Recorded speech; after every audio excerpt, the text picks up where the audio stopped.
दाती रे हाथी छोड़ के जे गिराल बरसा बुनी रज से भेल तैयो मगिया कल पर गेल बेटा सबते छापक लेल केकरो में नहीं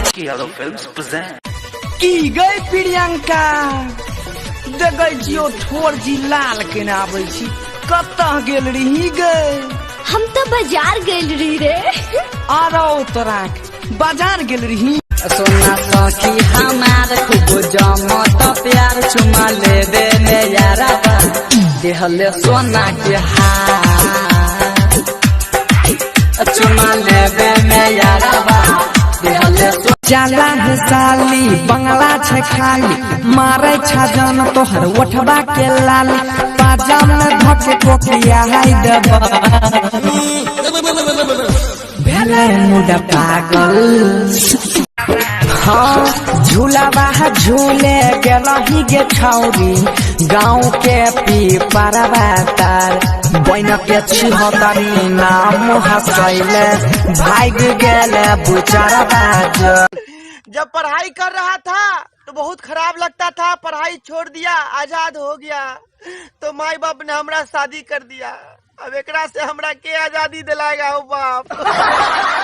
हजान करे छी दोसरा से शादी हम कैसे के तोरा बिना जीवोगे कहै छियौ सच बतिया कहै छियौ सच बतिया की गई प्रियंका देखै जियो ठोर जी लाल केना आबै कतऽ गेल रही गए हम तो बाजार गेल रही रे आरो तोरा बाजार गेल रही हे गई खेला कोइले हमारा संग में बड़का पाप परतौगे हाँ हाँ पाप परतौगे तोरा सोनिया के पिलुआ परतौ हमारे शराब परतौ।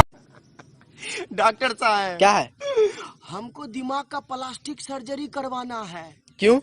देखिए बीवी दिन रात दिमाग चाटती रहती है, हमको डर होता कहीं दिमाग खत्म न हो जाए।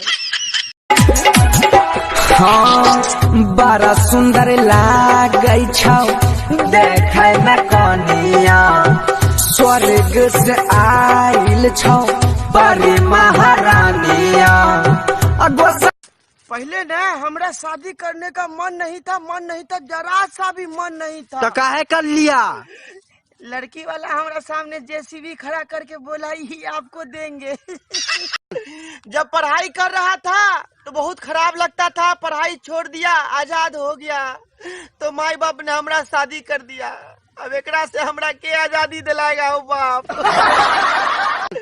जब पढ़ाई कर रहा था छौरी के पढ़ाई छी खगड़िया में किए नहीं पास करै छी आबै छही खगड़िया घूमै छी गे बजरिया तू कवन क्लास करै छी गे हाँ किछो कमी हमरा बोल शर्मा न मुँह खोल किन देलियो यार फोन कंपनी के गोल किछो कमी हमरा बोल सर जोरे रोनिया आज हम तोहारो के भुला देहनी हागम